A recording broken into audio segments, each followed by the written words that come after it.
હાલ જોઈએ તો આજે 17 જૂન અને બુધવારનો દિવસ છે। રાજ્યના મોટા ભાગના વિસ્તારોમાં અત્યારે વાદળછાયું વાતાવરણ અને તીવ્ર બફારાનો અનુભવ થઈ રહ્યો છે, તો અમુક વિસ્તારોની અંદર છૂટાછવાયા વરસાદી ઝાપટા પણ પડી રહ્યા છે। સામાન્ય રીતે 15 જૂન આસપાસ ગુજરાતમાં ચોમાસાના શ્રીગણેશ થઈ જતા હોય છે, પરંતુ આ વર્ષે ચોમાસું હજુ મુંબઈ પણ નથી પહોંચ્યું। ખેડૂતોના મનમાં અત્યારે સૌથી મોટો પ્રશ્ન એ છે કે વાવણી લાયક વરસાદ ક્યારે પડશે। ત્યારે અમારી સાથેની વાતચીતમાં હવામાન નિષ્ણાંત પરેશભાઈ ગોસ્વામીએ જણાવ્યું છે કે આ તારીખ સુધીમાં ગુજરાતના આ જિલ્લાઓમાં વાવણી લાયક વરસાદ થઈ જશે। આ સાથે જ ખાનગી હવામાન એજન્સી સ્કાયમેટે જણાવ્યું છે કે હજુ 7-8 દિવસ ચોમાસાની રાહ જોવી પડશે।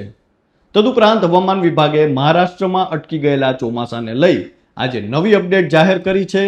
ત્યારે સૌપ્રથમ તો આપના વિસ્તારમાં હાલમાં કેવું વાતાવરણ જોવા મળી રહ્યું છે તે અને ખેતી કે પાકને લઈ આપને મૂંઝવતો કોઈ પણ પ્રશ્ન હોય તો તે કોમેન્ટ કરીને અમને જરૂરથી જણાવજો। આપનો પ્રશ્ન અમે હવામાન નિષ્ણાંત પરેશભાઈ ગોસ્વામી સુધી પહોંચાડવાનો અવશ્ય પ્રયાસ કરીશું।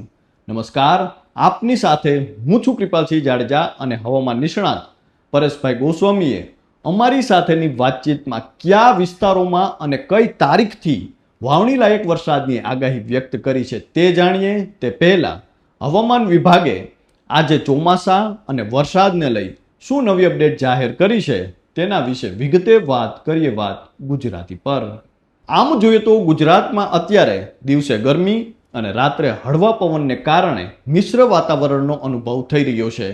જો કે વરસાદની ઘડીઓ ગણાઈ રહી છે, પણ ચોમાસું હજુ મુંબઈ નથી પહોંચ્યું અને ગુજરાતમાં છેલ્લા 24 કલાકમાં હવામાન મોટા ભાગે સૂકું રહ્યું છે।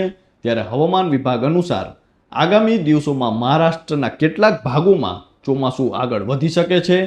હવામાન વિભાગે કહ્યું છે કે આગામી 4 થી 5 દિવસમાં ચોમાસું તેલંગાણા, ઓડિશા, ઝારખંડ અને બિહારના કેટલાક ભાગોમાં તેમજ છત્તીસગઢના કેટલાક ભાગોમાં આગળ વધી શકે છે।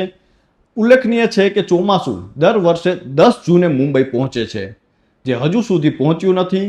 જ્યારે બીજી તરફ આવતીકાલે 18 જૂનથી એક નવું વેસ્ટર્ન ડિસ્ટર્બન્સ ઉત્તર પશ્ચિમ ભારતને અસર કરે તેવી શક્યતાઓ છે, જેને લીધે નીચલા સ્તરે પશ્ચિમ તરફના પવનો ફૂંકાઈ રહ્યા છે। જો કે આગામી 7 દિવસ દરમિયાન ગુજરાતમાં મહત્તમ તાપમાનમાં કોઈ મોટો ફેરફાર થવાની શક્યતા નથી તેવું હવામાન વિભાગના બુલેટિનમાં જણાવાયું છે।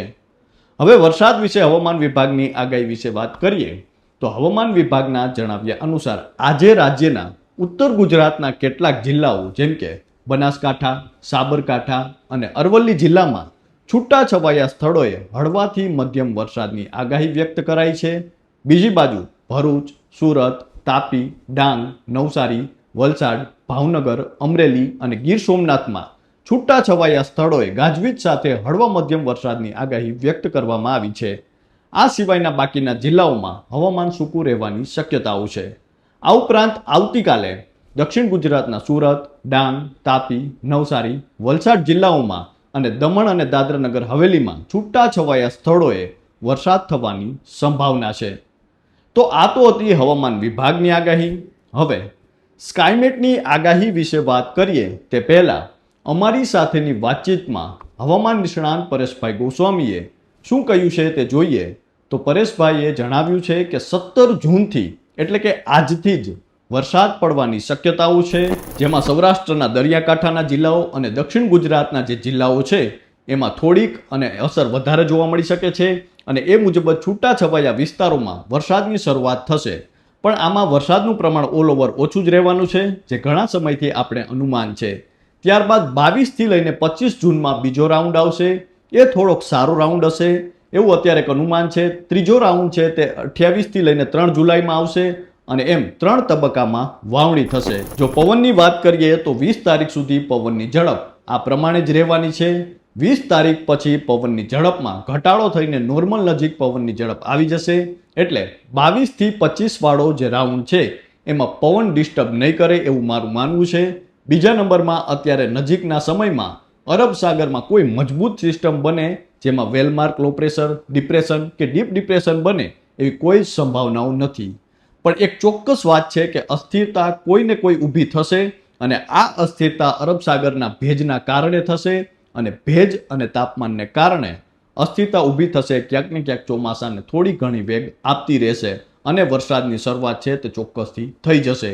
ગુજરાતમાં ચોમાસાની વાત કરીએ તો 3 જુલાઈ સુધીમાં સમગ્ર ગુજરાતને ચોમાસું આવરી લેશે અને વિસ્તાર વાઇઝ જો વાત કરવા જઈએ તો જૂન મહિનામાં એવરેજ જે વરસાદ પડશે એમાં દક્ષિણ ગુજરાતમાં થોડો વધારે પડવાની શક્યતાઓ છે અને બીજા નંબરે સૌરાષ્ટ્રના જે દરિયાકાંઠાના જિલ્લાઓ છે એમાં પડશે. એટલે આ પ્રકારે વરસાદનું પરફોર્મન્સ રહેવાનું છે. એ પછી જુલાઈ માસ છે તેમાં સમગ્ર ગુજરાતની અંદર મધ્યમથી સારા વરસાદ છે તે કન્ટિન્યુ જોવા મળશે. તો આ તો હતી હવામાન નિષ્ણાંત પરેશભાઈ ગોસ્વામીની આગાહી. આ ઉપરાંત સ્કાયમેટની આગાહી વિશે વાત કરીએ તો હાલ દક્ષિણ પશ્ચિમ ચોમાસાની પશ્ચિમી પાંખ છે તે થોડી નબળી પડી ગઈ છે.